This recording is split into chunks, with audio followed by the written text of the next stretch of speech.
Olá pessoal, vamos continuar a leitura do Banquete de Platão, Alcibíades fazendo sua declaração aqui de amor a Sócrates. Eu parei quando ele dizia: não sei em absoluto o que fazer com esta pessoa. Continuando então: eis portanto o efeito que nosso sátiro é capaz de exercer sobre mim e sobre muitos outros com sua flauta. Mas que eu prossiga expondo a vós quão semelhante ele é em outros aspectos às figuras de minha imagem e que poder extraordinário ele detém. Posso garantir que nenhum de vós o conhece. Bem, agora que comecei, cabe a mim o revelar. Atentai como Sócrates experimenta uma inclinação amorosa por indivíduos atraentes, com os quais está sempre ocupado e enlevado. Por outro lado, alega ser completamente ignorante. Não é isso precisamente semelhante a um sileno? Claro que sim. Ora, tudo isso é superficial e externo, analogamente aos silenos esculpidos. De novo, ele aqui fazendo a referência às esculturas pequenininhas, né? Todavia, supondo que o abrisseis e tivesseis acesso ao seu interior, não imaginai quão repleto ele é. Bons companheiros da taça de sobriedade e moderação. Que belo, né? Falando com seu conteúdo interno de Sócrates. Digo-vos que toda a beleza de que uma pessoa pode ser dotada, nada significa para ele. Despreza-a mais do que aquilo que seria crível a qualquer de vós. Tampouco o interessam a riqueza ou qualquer tipo de honraria que é valiosa pela maioria. Todas essas posses para ele não têm valor algum, como também não o tem nenhum de nós. Ele passa a vida inteira fazendo de seus semelhantes, os seres humanos, o objeto de sua ironia e de sua troça. Ignoro se alguém mais o colheu num momento de seriedade, abriu-o e viu as estatuetas no seu interior. Mas eu as vi um dia e as achei tão divinas e áureas, tão perfeitamente belas e admiráveis, que simplesmente vi-me na situação de fazer como ele me instruía. Na crença de que ele estava seriamente afeiçoado ao viço de minha juventude, supus ser favorecido por uma dádiva divina e por um esporádico golpe de sorte, libertando-me a todo tempo para satisfazer seus desejos, ouvindo tudo o que nosso Sócrates conhecia. É evidente que eu era sumamente orgulhoso de meus encantos juvenis.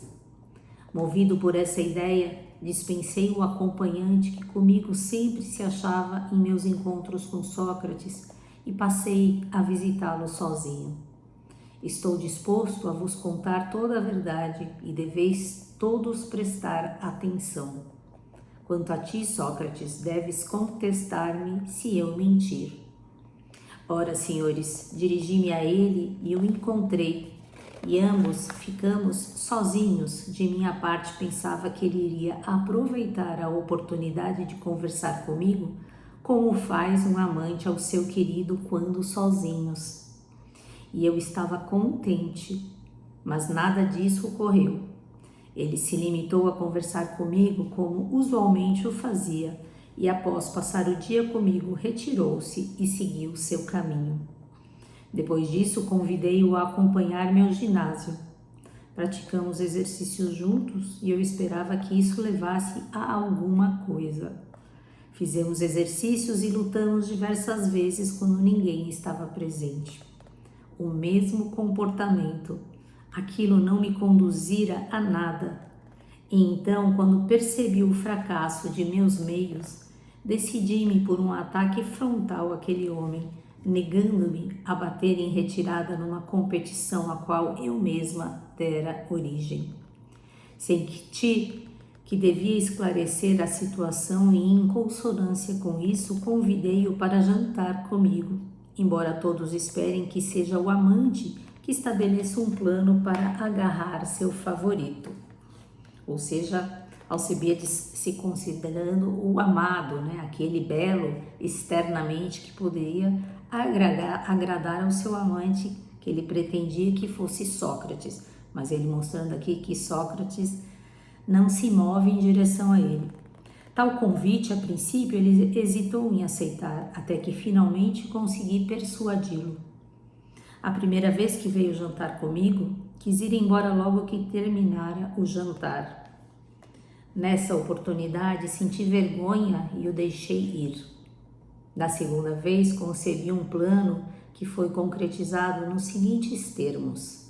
Após jantarmos, continuei a conversar com ele até tarde da noite, e quando ele exprimiu seu desejo de ir embora, pretextei o quão tarde era e o constrangi a ficar.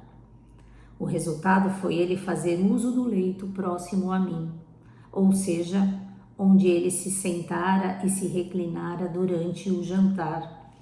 Note-se que não havia ninguém naquele aposento de minha casa a dormir, exceto nós.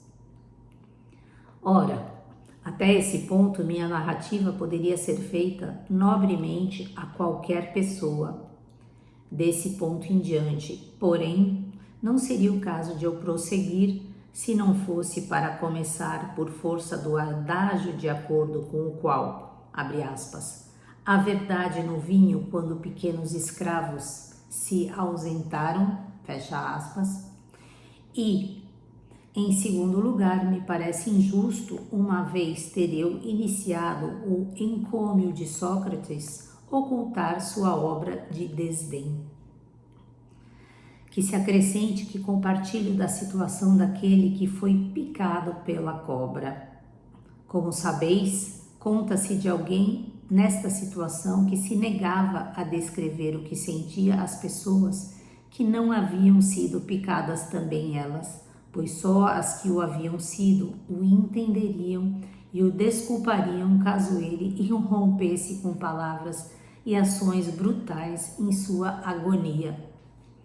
Ora, no que me diz respeito, algo mais doloroso me atingiu, do modo mais doloroso que alguém pode ser picado, e eu fui em meu ponto mais sensível, ou seja, meu coração ou minha alma, ou como quiserdes chamar, ferido e picado por seus discursos filosóficos, que abocanham mais selvagemente do que as presas de uma víbora quando se apoderam de uma alma jovem e dotada pela natureza e competem a fazer ou dizer tudo quanto eles querem. A mim basta um olhar em torno. Fedro, Agaton, Erixímaco, Pausânias, Aristodemo e Aristófanes. Ocioso mencionar o próprio Sócrates e a todos os demais. Cada um de vós experimentou o seu quinhão da loucura e arrebatamento filosóficos, e, portanto, todos vós ouvirão o resto de minha narrativa. Desculparão tanto o que foi feito então, quanto o que é dito agora, no que nos toca aos serviçais e todos os outros, profanos e rústicos. De certo, uma grande porta deve cerrar seus ouvidos.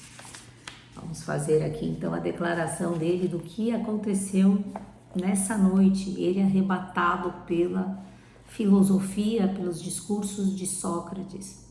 Bem, senhores, quando a luz foi apagada e os jovens escravos se retiraram, decidi-me a falar francamente com ele, expressando livremente o que pretendia. Assim eu o sacudi e perguntei: Sócrates, estás dormindo? Não, de modo algum, respondeu. Deixa-me dizer-te o que resolvi. Do que se trata? Acho, respondi, que és o único amante digno que tive, e me parece que mostras timidez em dizer a mim. Ora, minha posição é a seguinte: considero uma completa estupidez não satisfazer-te nisto, bem como em qualquer outra necessidade que possas ter. envolvendo minhas propriedades ou as de meus amigos. Nada tem mais importância para mim do que me tornar a melhor pessoa possível, para o que não vejo como encontrar aliado mais capacitado do que tu. De fato, tratando-se de um homem como o homem que és, sentir-me-ia muito mais envergonhado com o que diriam as pessoas sábias por não te aceitar como meu amante, do que com o que diriam todas as demais em sua ignorância por te aceitar como tal. Ao ouvir o que eu dissera, assumiu aquela expressão irônica que se tornou tão característica nele por força do costume e disse: meu caro Alcebíades, suponho que se acertas em dizer a verdade acerca de mim, não és realmente um tolo. Vou parar por aqui, né? Deixar essa suspense aqui no livro. Vamos ver o que Sócrates vai responder a ele, dizendo: olha, você está muito tímido, né? Não fique tímido. Pode vir até a mim e eu te ofereço tudo, inclusive o que eu possuo de propriedades, né? Então vamos continuar a leitura amanhã, se Deus quiser, lembrando, vamos nos atentar à questão do amor, né? Não transformar essa novela final aqui em algo que não seja a proposta do Platão. É curioso, interessante, né? Podemos visualizar a cena aqui, mas estamos falando do homem cuja alma era a grande referência de Atenas e que é hoje, inclusive até hoje, a grande referência da filosofia. Então, essa declaração de amor aqui de um general a Sócrates, podendo ser lida também como a declaração de Platão ao seu mestre, onde vai citar todos os seus grandes atributos, inclusive a capacidade dele de resistir a uma sedução, a sedução do belo que é externo, mas não necessariamente a beleza interna que estamos falando até agora. Beijos para vocês, pessoal. Até amanhã, se Deus quiser. Bye, bye.